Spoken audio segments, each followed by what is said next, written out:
Opening credits. Story Matter presents Pigment, The Limbs of the Mukuyu Tree.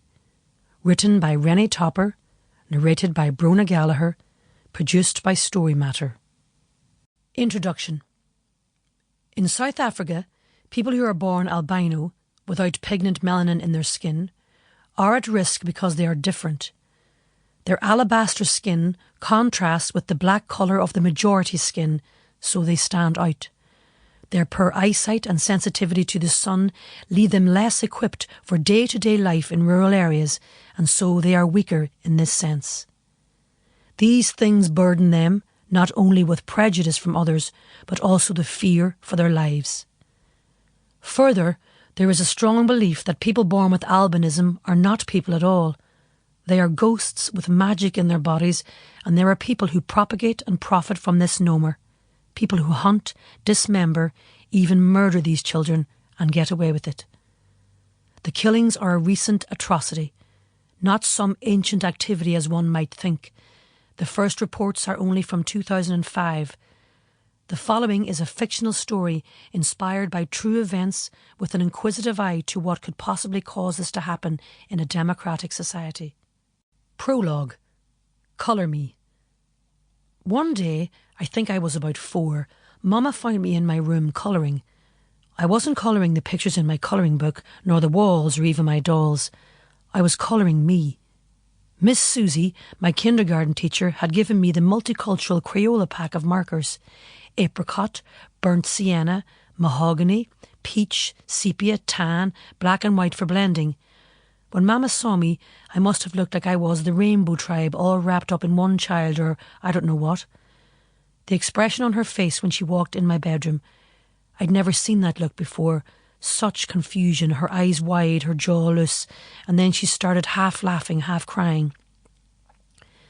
Mama never raised her voice, not once in my life, but her tone, soft and calm on the surface, had a powerful undertow that would grab me by the foot and pull me down to the root. "Aliya, Scott, what are you doing?" I pretended not to hear her and continued colouring, using the mahogany more than the others. I had just finished a spot on my newly blackened arm when Daddy stepped in the room behind her. He rested his hands on her shoulders, the way he would when he wanted her to calm down. This time it didn't work. She was too tense. When he saw what she was upset about, when he saw me, his hands fell to his sides like lead.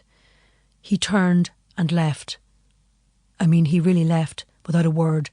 I could hear the ignition whir of that old Ford truck parked out front, and then its engine growl all the way down the street.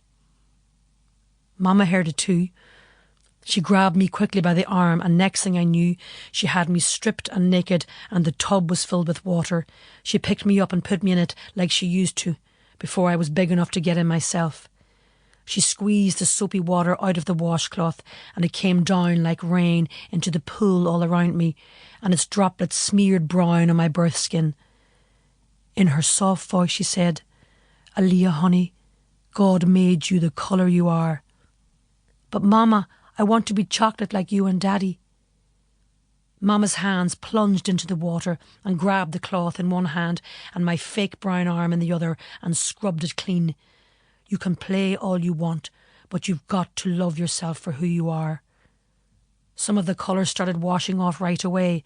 The lighter ones of apricot and tan were the first to go, then the dark colours. The soap spuds turned murky beige and the water muddy. A ring formed around the edge of the tub at the waterline. My skin never looked so raw. If there's one thing being black has taught this family since we were brought here in chains, it's that. But I'm not black, Mama. She released the cloth and it sunk into the dark pool.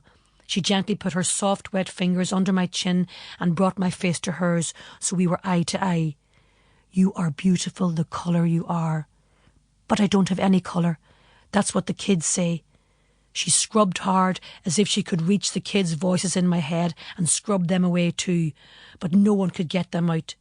She poured water over my head and washed me clean. I didn't see Daddy again for 6 months. Mama said he shipped out late the next night for another tour. I don't think he said goodbye. Despite the colouring me incident, Mama let me keep Sample complete. Ready to continue?